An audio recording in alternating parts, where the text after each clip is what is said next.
Have you been selling one-time boxes? Have you been thinking about turning that into a subscription? My guest today had been selling one-time boxes for years and finally took the leap into subscriptions. Come listen as she breaks down how she went from 0 to 500 subscribers in just 5 days. Welcome to the Launch Your Box podcast with weekly tips, tricks, and strategies to start, launch, and grow your subscription box. Now, here's your host, Sarah Williams. Welcome back to the Launch Your Box podcast. I have one of my Mastermind members and also one of my BFFs here with you today for a very special interview.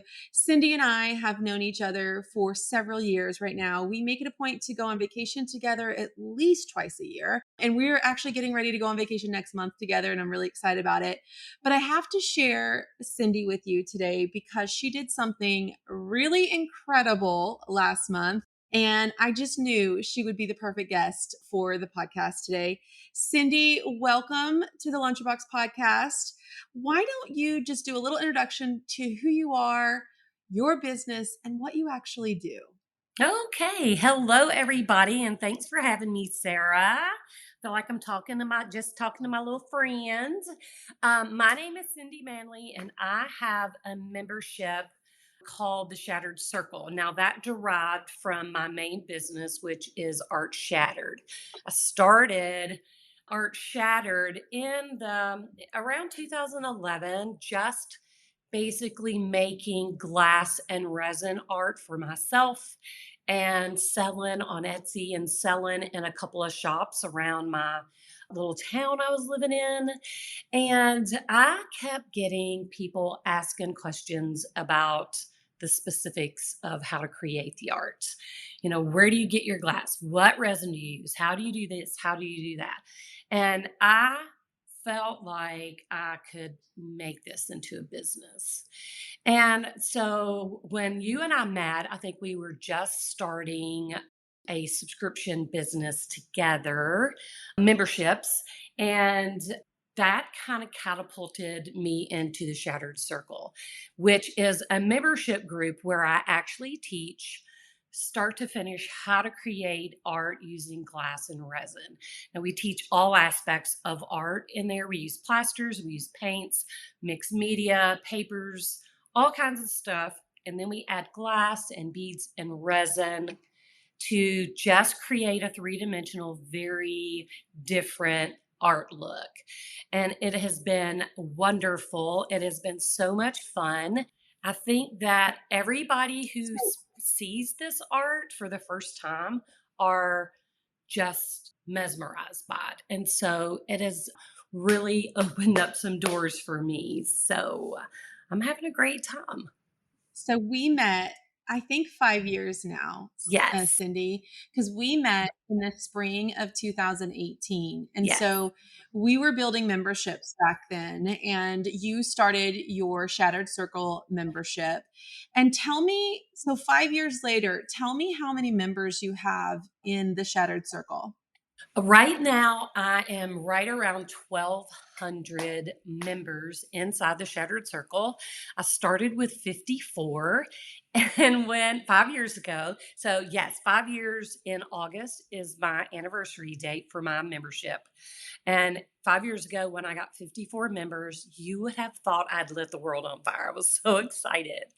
So, to have grown so much in 5 years to 1,200 members is just a blessing. It's just amazing to me. And we've been friends for 5 years now. And so Yes. you've been around me, and you know, all I talk about is subscription boxes. And so you're not new to shipping and packaging and shipping and things like that because you were selling kits. When did you start selling kits? Were you selling those right away 5 years ago? Or Oh, did that come later? that definitely came later. No way. I barely knew what I was doing 5 years ago to start the membership. I mean, I just learned as I went.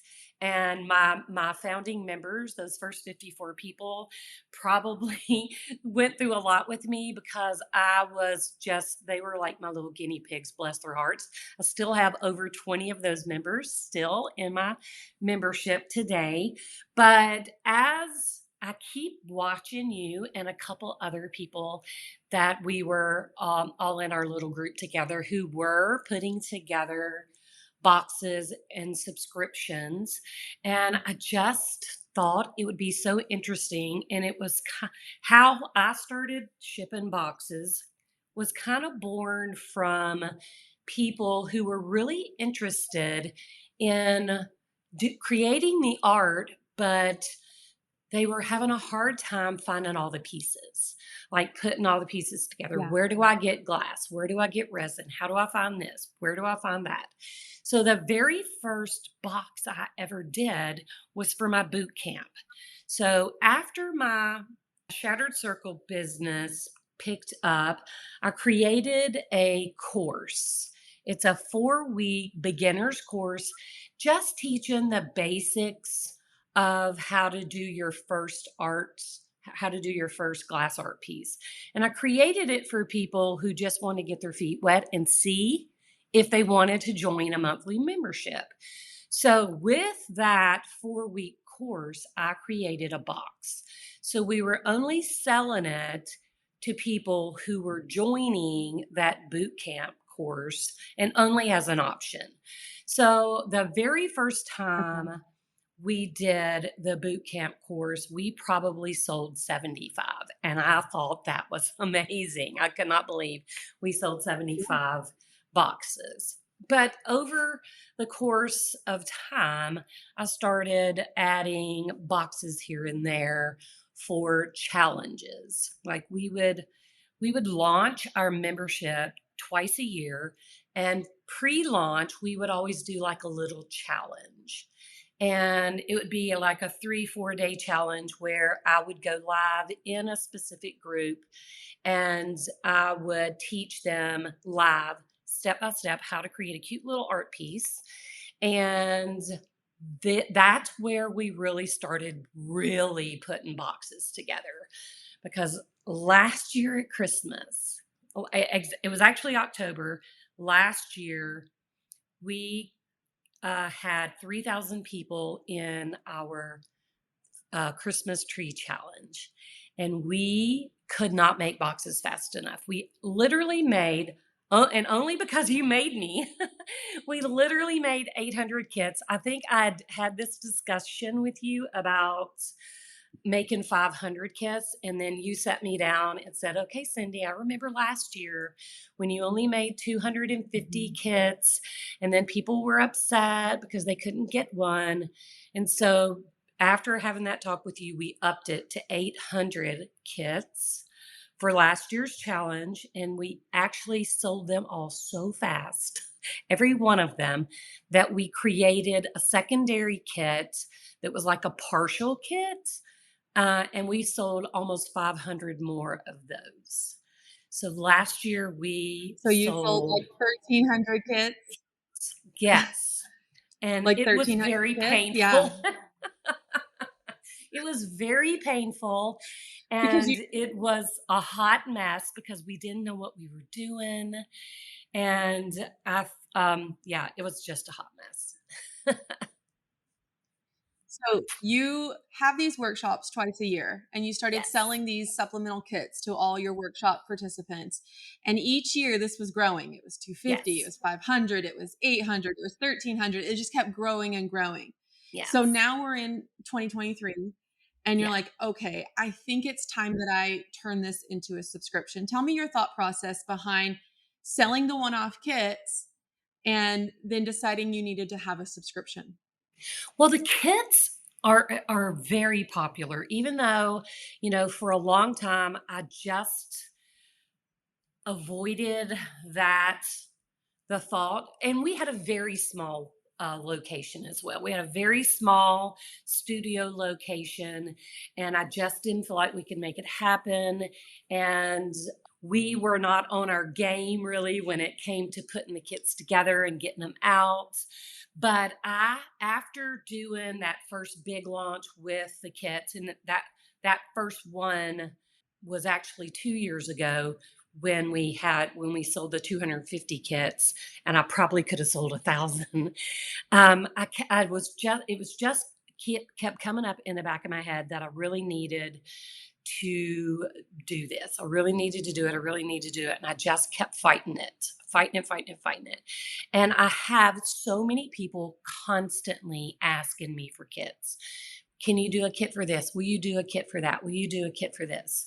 And I just couldn't make it make sense.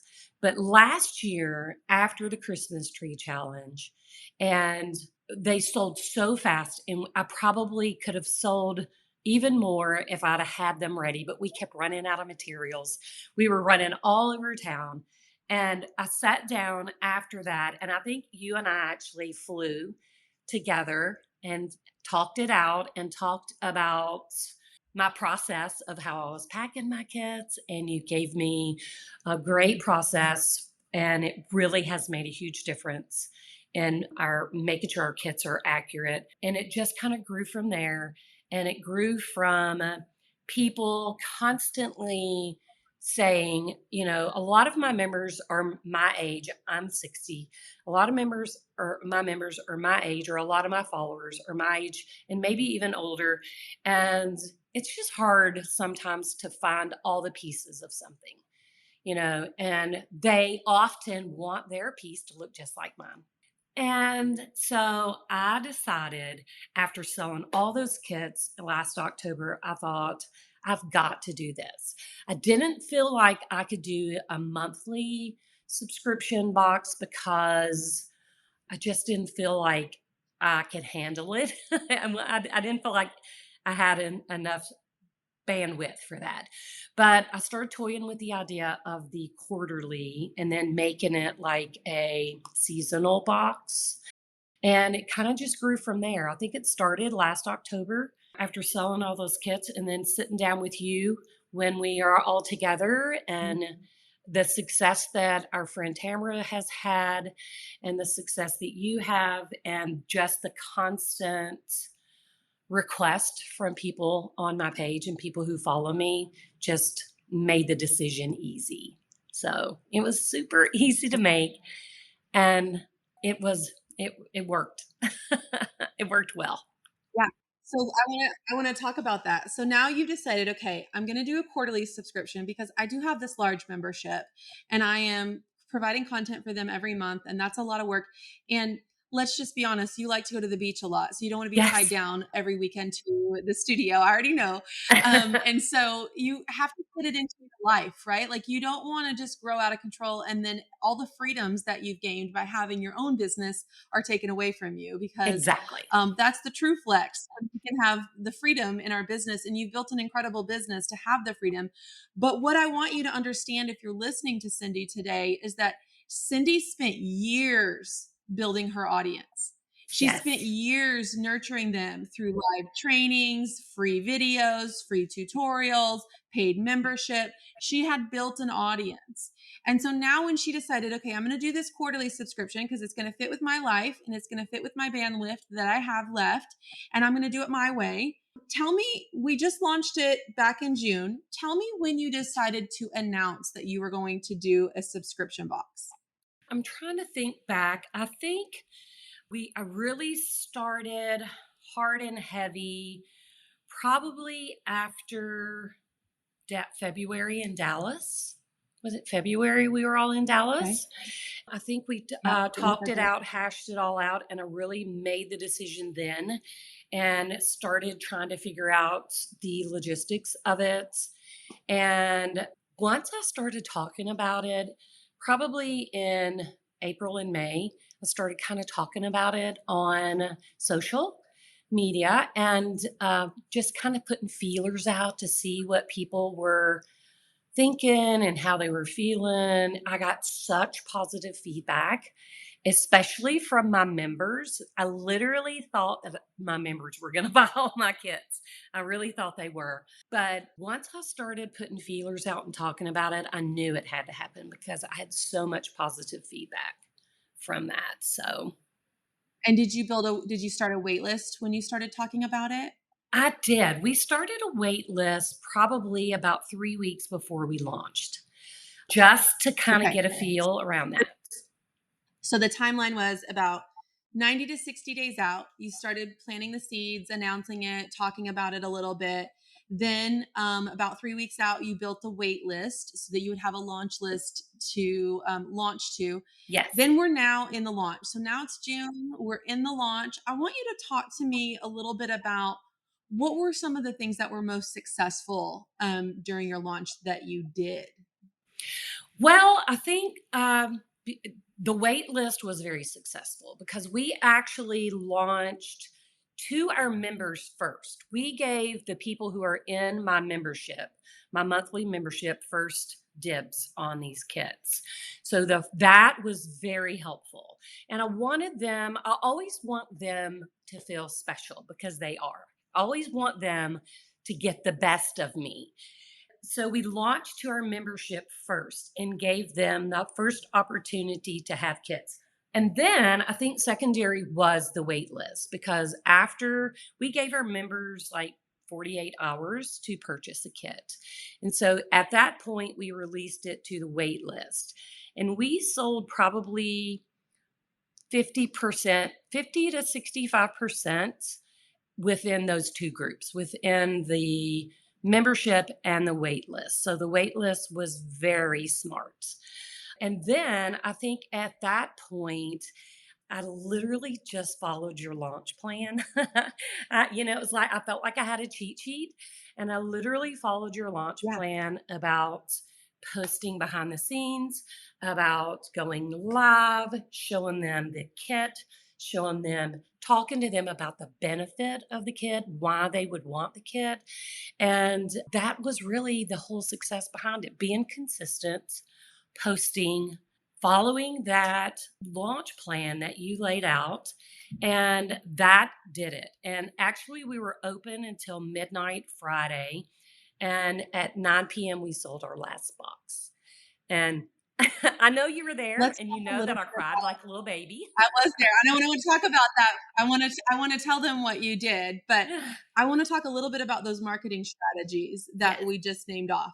So let's talk through Cindy's marketing strategies because I think they're important and we need to go into a launch with a strategy.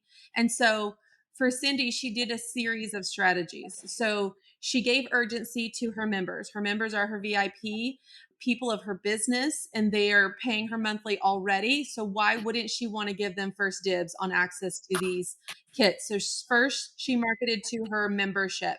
Then she marketed to the wait list. Now, did you have an early bird bonus, Cindy? We did have an early bird bonus, and it wasn't really anything. It wasn't, I usually spend a lot of time and effort and thought putting effort into that early bird bonus. But we had two kind of two things, I guess, that we felt like were going to help people make that decision. We did have an early bird bonus, which was just really an additional little piece of, it was like a wood template of a sunflower because our box was a sunflower and pumpkin. And so we added in an early bird bonus of a ornament that was shaped like a sunflower that they could paint and add the glass to as they were painting their workshop piece. And additionally, we had a starter kit that we did charge a little extra for that included an entire set of tools that they need for future boxes. So these were reusable items, paintbrushes, palette knives, canvas risers, resin spreaders, that kind of stuff that they would be able to use for every box that they get in the future. And we marked it way, way down. So it was a no brainer to add it to their list. And people really wanted that too. People really, really, really wanted that additional starter pack. So now you're selling even more things during Yes. this launch, right? Okay, so we've got the selling to our members, selling to our waitlist, early bird bonus, and there was something that you did from the launch plan that you've seen me do and other people do through launches, and you did that on your last night, and you did it throughout. But I think this is what sealed the deal for you Yes. on your last live. I popped into your last live, and you were putting your members' names on post-it notes and putting them on the wall behind you. And it's something that I love to do because people love seeing their name. They They want to do. see you write their name, put it on the wall. They want the recognition. And so you were down to your last, what was it, like 10, 5 Yes. subscriptions at that point, and you'd been working so hard. You did the launch plan, and I want to be very, very clear. You did the work here. I Yes. didn't do the work for you. I just gave you the template on what you need to be doing, but there's a lot of work to be done for a launch. And you showed up and you worked the social media plan that we gave you. You worked the live schedule. You worked the email marketing. Like, you had everything in that launch plan locked and loaded going into your launch. And here you are doing the last live on the last day, exactly like the way I tell you to do it. And you're selling out on close card night, and you're putting these people's name on post-it notes behind you. And that triggered more people to sign up because they wanted to see their name. And you got emotional that night. Yes. I And did. I want you to just tell everybody, first of all, before we tell this story, I need them to understand what happened. Can we go back just a little bit, Cindy? Because you and I were sitting there talking, and it was either January at the Mastermind, or it was February at our little girls trip. But we were talking about how many subscriptions that you should start with. And do you remember that conversation? What were you planning on starting with? 200. 200. Yes. Like, tell me how that conversation, tell them how that conversation with me went. Well, you pretty much just let me have it. you in a very In, a, loving in, a, and in the most encouraging way. loving, positive friend Yes, way. in a very loving and positive way, because I feel like sometimes I tend to undervalue and or underestimate myself and Yes. my the effect I have, I guess. And we Yeah. talked and I told you 200 and you were like, oh pshaw. You said Like, that is what are you even ridiculous. thinking? That's like telling me you're going to have two. So you actually are the one who encouraged me to do 500. And I'm going to be 100% honest and tell you that Please. from the moment I promised you that I would do 500 until the moment that that last box sold, I did not believe I could do it. I had stomach You did. ache, I had nerves, and I just 100% did not believe that I could sell those 500 kits. And you made a Mhm. believer out of me. And that is probably why I got emotional, because I think a lot of us have that imposter syndrome, and we forget why we're doing what we're doing, and the effect that we have on other people's lives as well. And so Mhm. when we hit that 500 box sold, I literally had a little cry fest live on Facebook for everybody to see. And it was a Yeah, happy you did. cry. It Yeah. wasn't like I was Mhm. just honored, I guess. I just felt honored that people trusted in me to give what I promised. And it was very touching. But yeah, I was going to do Yeah. 200 and you told me in no uncertain terms that I was being ridiculous. And you know me well enough. I'm not a gambler. I'm not going to tell you to do 500 if I don't think that's even possible. I'm not a gambler with anyone else's money or livelihood. And I Right. know spending money on 300 extra product kits is a lot of money, and what happens if you don't sell them. But what I do know and what I've learned over the years is that our data and our history tells us a lot about our business. And I watched you every single time show up and sell these one-off kits and sell out so dang fast. And we're not talking 200 kits. We're talking hundreds, thousands of kits that you were selling. And I felt like you could do 500 in your sleep. Like, why were you even going to play around with 200? You're just going to make people mad if you show up with 200 and then take your toys and go home. And so for me, it was a no-brainer because I could see what you had been doing. And I knew this was going to be successful for you. But for you, there was a lot of fear in that because this is Yes. the first time you were launching a subscription. And that was different. You were asking people to make a commitment to you, and you were afraid of that. And you were afraid that they wouldn't commit to you. One-time box, sure, they'll buy that from me all day long. But I'm asking them to give me their credit card that I'm going to charge every quarter. Sarah, that's different. And that put a lot of fear in you that they wouldn't, and just like you just said, that they wouldn't trust me. And they Right. trusted you. 500 people in 5 days trusted you and gave you their commitment for a subscription.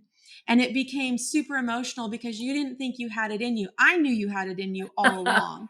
And I think that sometimes we just need people in our lives that see the greatness in us because it's hard to see it in ourselves sometimes, especially when we're doing something like this that feels really, really big and it feels really unfamiliar. Yes. And that's what was happening. I was crying with you on that live. I was so proud of It you was in that your win moment, and I too. It was knew what your you were win feeling. too. It was my win, because your wins are my wins. And we talked about this. Like, what was the worst case scenario? I always work through the worst case scenario in my brain on things. Okay, what if Cindy shows up and only sells 300 kits? And you and I talked about this. What's the worst Yes. case scenario, Cindy? And you were like, well, I could take that glass and we could repackage it and we could use it for different kits. And I'm like, okay, then why aren't we going 500 if we know what the worst case scenario is and it's not a big deal, right? Right. Because you can sell hundreds of one kits. All we had to do was create a new project and sell a kit to go with it. That's a no-brainer. If that's the worst case scenario, why wouldn't you? And I think that was the conversation that you were like, okay, you're right. Why wouldn't I? Because Yeah. I can sell this glass. I sell glass all day, every day. I know how to sell glass, right? So Right. why wouldn't I try this?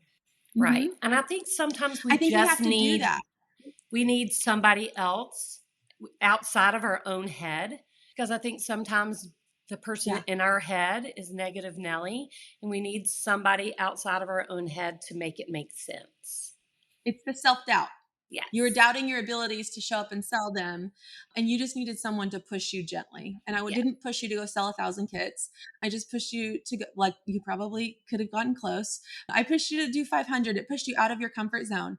But because it pushed you out of your comfort zone, you were so locked and loaded on that launch. Like, you were doing all the things because you knew you had to, right? Like, I Right. have got to do this launch because it's got to go well. I got 500 kits I've got to sell. That's And right. here's the other thing that I really love that I want you to talk about is you actually had all these kits pre-packed prior to your launch. Can you talk about that a little bit?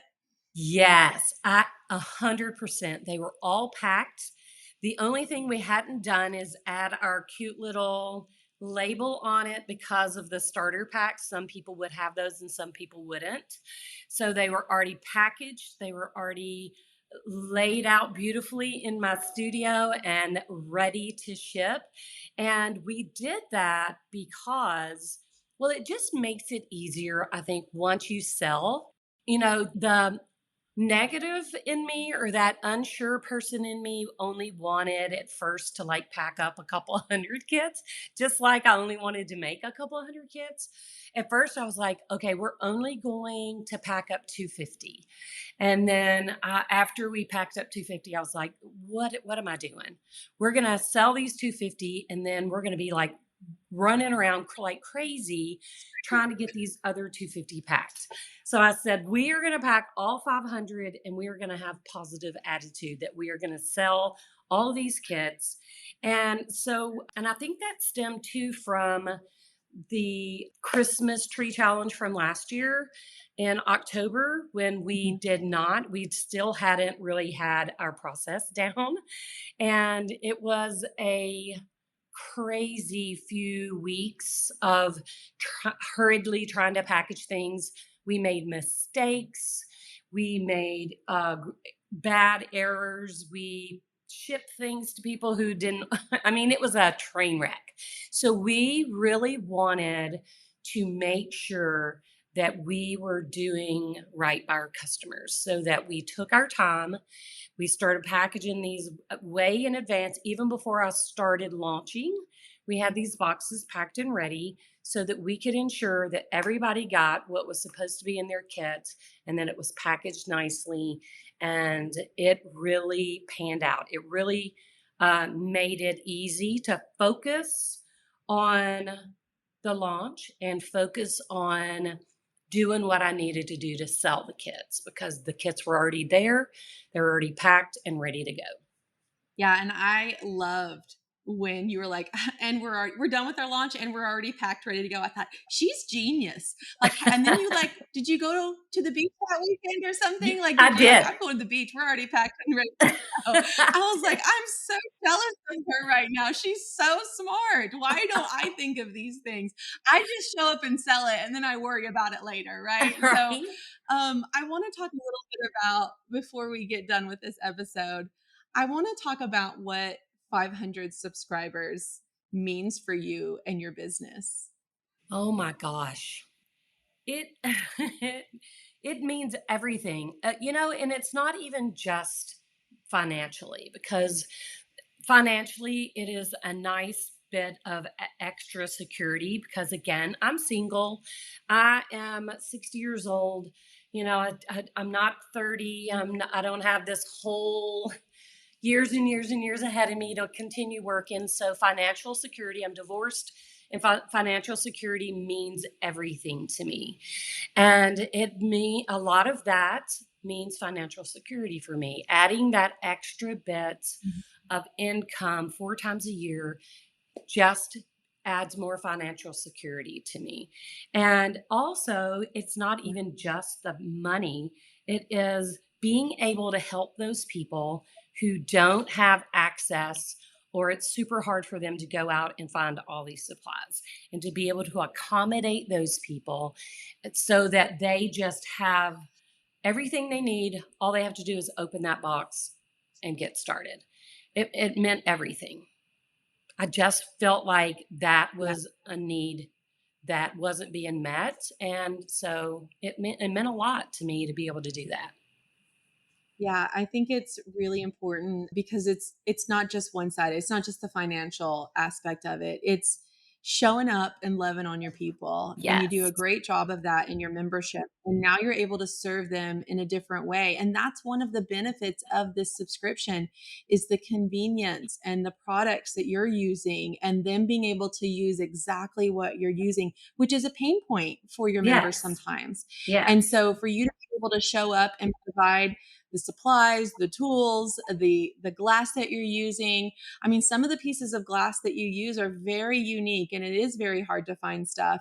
And so being able to provide more value, but also not provide more value without charging your worth for it. You're making additional income off of that. You're not just working harder for no reason. You're working harder and you're generating more income. And I know one thing that we have talked about together is that you're shipping glass regularly. You have it in your shop all the time, but this Right. was also a way that you could provide steady employment and have, because when they're done with all the shipments for the day, now they can pre-pack the next quarterly box. They can start prepping boxes, prepping glass, prepping all the Yes. supplies for it. And it's a way for you to have a stable person or people in your studio working all the time and not just when you have orders or not just when you have a launch, right? Right. Exactly. So, yeah. And I was able to employ my daughter, who is a hard worker. She's a hardworking little girl. She's not a little girl. She'll be 40 on Sunday, but she's a hard worker and she knows how I like things done. So that helps too. So I was able to bring her on and add her as an employee and keep everybody stays busy And I like Yeah. being able to do that as well.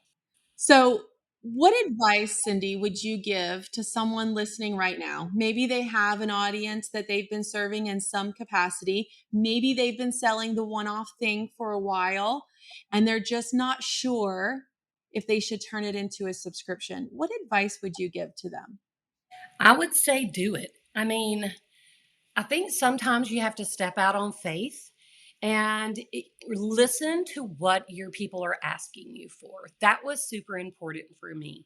Listening to what people are asking you for and taking that and and running with it, because I think people are going to tell you what they need. People are going to tell you what they want. And if you can meet those needs, it's always going to work out.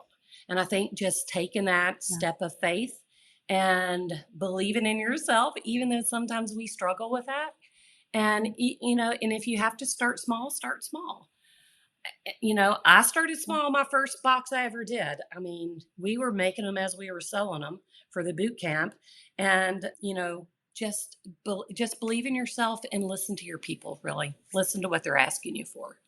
Yeah, and now you don't have to play this guessing game with how many kits to make Yeah, because you know you got 500 subscribers. And right. when you want to increase that, you can turn around and launch and increase that. And then you're not throwing this dart at the dartboard like, how many should I sell this time? You know exactly Yes. how many subscribers you have, how much you want to grow. And then it becomes less stressful, less worry, and more just consistency and stability in your business. Absolutely. And that is a great point, too, because with the one off boxes, it was always a guessing game.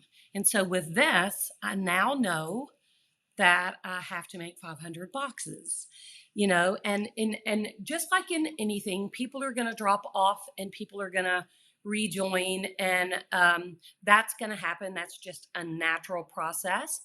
But because we created the wait list as well, we can utilize that wait list as people drop off or cancel to add people back to meet that 500 from our wait list. Yeah. So the wait list is super important.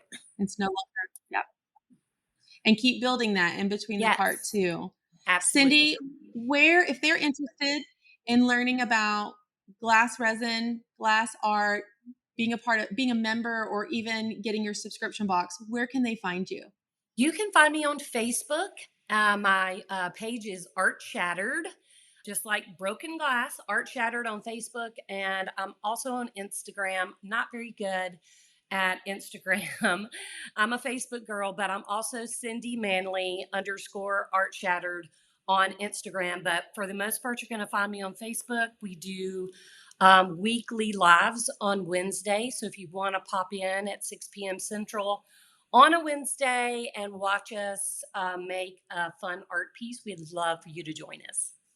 That's awesome. Yeah, I love watching Cindy create art on Wednesdays as well. So jump on. You might see me on there watching Cindy in the chat. So, Cindy, thank you so much for sharing this amazing launch with all of us.